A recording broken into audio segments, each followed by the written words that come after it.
Okay, figured I'd make a quick video showing what I'm up to and the progress I have made. Here is the Poulan Pro. The replacement engine is sitting in place, ready to be wired up. I have everything all sitting here that has to be bolted back on to this engine, except for the throttle and choke cable. I might get them changed out before I get this engine bolted in place, just so I have a bit more room to work. Over here to the free Craftsman, obviously the engine's not going like that. I got to add a fuel pump and do a little bit of plumbing to this before I can set it in place and bolt it in. I did briefly have it sitting in place, but there's not a lot of room between the back of the engine and the actual tractor itself. This one here, I've already removed the throttle cable. I gotta get the choke cable out of the way, and then this engine will be ready to be bolted in place. This is a newer engine than originally thought. This was actually a reman engine, so it's already been gone through once, or been replaced once from the machine I got it in. So unfortunately, I am missing both of these, but they are on their way. So I also ordered a set of blades for the Poulan Pro. I already have a set of blades for this Craftsman right here. Yes, both batteries are still in place, still hooked up. There's no live wires going to the starter, so there's no worries about doing this. So I'm going to get the fuel pump added to this engine right here. Get rid of that fuel pump. Unfortunately, it broke when I was getting this engine ready to be pulled out. I drained the fuel out of both of these about 4 or 5 days ago. So, and I set all the fuel lines off to the side and had everything ready to go, so I didn't have to deal with any gas while in the garage working on these. So I'm gonna get that taken care of, get the engine in place, possibly get the fuel line reconnected and make it good to go.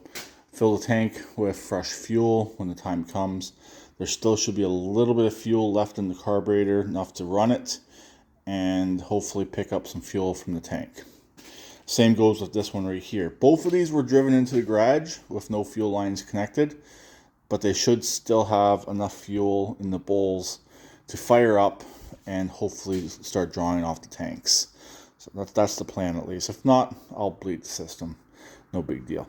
This one right here, I gotta, like I said, put the throttle and choke cables on, and that's probably going to be it for this one. Get those on. This is going to get the top covers replaced. I have all the original top covers from this machine from its original engine. Its original engine is in my Allis-Chalmers. I was considering pulling it and putting this thing back to all original when it comes to the engine. I don't think I'm going to do that. That is a lot of work, and it's really something I don't really want to do. That Allis-Chalmers engine is a pain in the butt to get out. I've replaced that engine a couple times already, so I don't really want to pull that engine out. Also, the wiring is slightly different compared to this engine and that engine. So I believe this is the one. I believe I redid this end right here, or I did something here. I added that. I know I did something different. Just can't quite remember what I did differently to make the Allis-Chalmers, make the original engine that was in this machine, work in the Allis-Chalmers. The Allis-Chalmers has a slightly different setup on its wiring. So anyways, that's where we're at right now. The fuel line on this probably have to be lengthened. I'm going to change out the fuel filters while I'm here. While I have the tanks drained, fuel filters will be changed, lines will be ran, and we'll be good to go. Don't want to have to deal with fuel systems down the road, having to change a fuel filter while the tank is full of fuel. Then this one here, we'll be getting a transaxle swap later on, probably next weekend or one day next week. Pull the transaxle out of this, pull the transaxle out of the donor, and get that swapped as well. So anyways, I'm about ready to get some cables swapped over, get the fuel pump and stuff done on the other engine. The facelift on this one will happen later on as well.